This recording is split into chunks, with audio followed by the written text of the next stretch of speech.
My naam is Johan Botes en vandag gesels ons sommer net oor leerstyle, verskillende leerstyle. Nou die dag vertel my swaar my dat hulle gaan vakansie hou in die Cederberge. En die Saterdag wat hulle daar was, het hy so tussen 5 en 6 ure blykbaar in die berge spandeer om te draf en te hardloop. En ek praat met my vrou daaroor en ek sê toe, wat ek net nie verstaan nie is, ek draf hierdie week sodat ek nie met vakansies of Saterdag hoef te draf nie. En sy sê toe vir my, die verskil is, my swaar vir hom is draf 'n stokperdjie, en vir my is dit die enigste oefening wat ek doen. Ek doen dit maar net vir oorlewing. En dis waar. So wat ek probeer kry, ek probeer metodes kry om soort van draf van oorlewing na 'n stokperdjie toe te verander. En deesdae kry mens die wonderlikste apps daarvoor. Daar's al hierdie apps, as jy net gaan kyk by die App Store, daar's apps wat jou spoed meet, vir jou sal sê hoe warm dit is, hoeveel kalorieë jy verbrand het. Daar's apps wat vir jou musiek sal speel om jou te help tempo hou.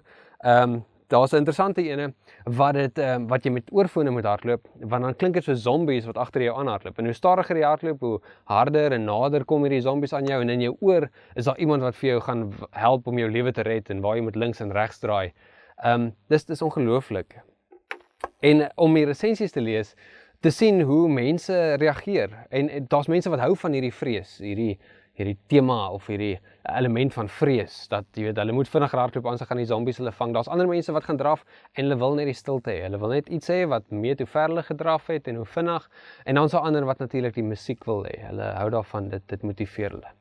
Wanneer ons praat oor klein groepe, dan is daar so ook verskillende style, verskillende goed waarop kinders reageer. Ons praat van hierdie onsigbare magte binne in klein groepe. Behalwe natuurlik die Heilige Gees wat werk en beweeg en dinamies is binne in 'n klein groep opset. En hierdie magte kan bose magte raak as ons nie aandag gee daaraan nie, maar dit kan lewenskragtige, lewensveranderende magte wees wanneer ons dit gebruik om oor ons geloof te praat, om geloof te vorm by ons kinders. En ons praat hier dan nou spesifiek van leerstyle. Nou daar's ons verskillende variante, verskillende benaderings. Ons het sommer Pieter Hannison gekies en hy praat van 4 verskillende leerstyle, 4 verskillende groepe kinders wat ons altyd in ons klein groepe het. Die eerste groep waarna hy verwys is die activists. Hulle is hoofsaaklik die doeners. Hulle leer deur nuwe leerervarings, aktiwiteite en geleenthede. Hulle soek hier en nou aktiwiteite, so speletjies en kompeterende take en rolspel. Aktiwiteite waar hulle die aandag kry en in die kollig kan wees. As hulle in die diepkant ingegooi word, hou hulle hou van uitdagende aktiwiteite. Jong mense met hierdie leerstyl floreer wanneer daar gereeld iets nuuts gebeur en hulle is oop vir nuwe ervarings. Die tweede groep is die reflectors. Hulle reflekteer graag oor inligting en hulle leer die maklikste wanneer hulle iets moet ondersoek of oordink. Wanneer hulle kans kry om oor 'n saak te dink voordat hulle moet reageer, kans kry om te reflekteer oor wat hulle gesien en geleer het, tyd het om tot 'n gevolgtrekking te kom. Wanneer hulle kan terugstaan en observeer, wanneer hulle inligting kan versamel en integreer. Jong mense wat hierdie leerstyl het, vat gewoonlik 'n bietjie langer om te leer, omdat hulle metodiese manier van inligting versamel en organiseer voordat hulle 'n gevolgtrekking maak.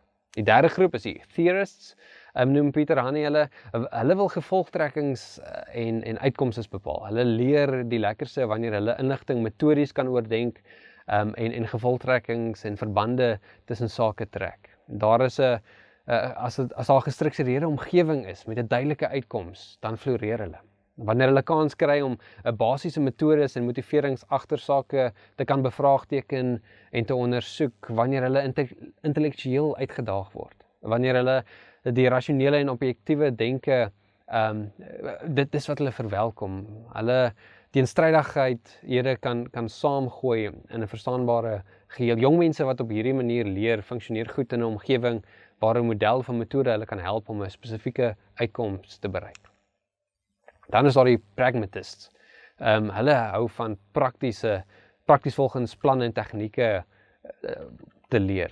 Hulle leer die maklikste in omstandighede waar daar duidelike verband tussen die inligting en die probleem of die kwessie is. Hulle tegnieke kan aanleer wat 'n duidelike toepassing vir hulle leefwêreld het. hulle nuwe metodes en tegnieke kan inoefen met positiewe terugvoer, wanneer hulle kan fokus op praktiese aspekte, wanneer hulle teorie en informasie in praktiese situasies kan toepas, wanneer hulle kan eksperimenteer met verskillende benaderinge. Hierdie jong mense is op die man af en duidelik en hulle wil by die punt uitkom, sodat hulle kan weet wat om te doen en hoe om dit te doen. Die probleem is dat ons baie keer, wanneer ons nie hierdie leerstyle inkorporeer of gebruik binne in ons kleingroepe nie, dan onttrek kinders of hulle raak verveeld en ontwrig dalk die kleingroep. En omdat ons nie hulle leerstyle in ag neem nie, interpreteer ons dit net as dissiplinêre of gedragsprobleme. Want baie keer is ons geneig om die leerstyl wat vir ons belangrik is en vir ons natuurlik om te gebruik wanneer ons 'n klein groep aanbied. So, kom ons hou in gedagte dat daar verskillende leerstyle is, dat die kinders wat in ons kleingroep is, op verskillende maniere inligting versamel en integreer en deel maak van hulle lewens. En kom ons kies materiaal. Daar's wonderlike materiaal wat duidelike voorstelle het vir aksies, wat kinders uitnooi om aktiwiteite te doen, wat kans gee vir reflekteer en goeie vrae vra. Kies materiaal wat ten minste aan al hierdie 4 leerstyle aandag gee. En kyk hoe dit jou klein groep kan help. Hoe dit verskillende kinders intrek en deel maak van die klein groep. Nou, om die waarheid te sê, ek is nog nie daar waar draf vir my 'n stokperdjie is nie. Maar intussen probeer ek verskillende apps. So ek probeer die zombie app, ek probeer die stilte en ek probeer die musiek app. Maar tussen deur dit alles is ek besig om te draf en dis die punt. Ek is besig om te oefen, al is daar verskillende leerstyle en dis tog wat ons wil regkry ook in ons klein groep. Dalk leer jy ook iets van jouself deur verskillende leerstyle te inkorporeer binne in jou aanbieding van die klein groep.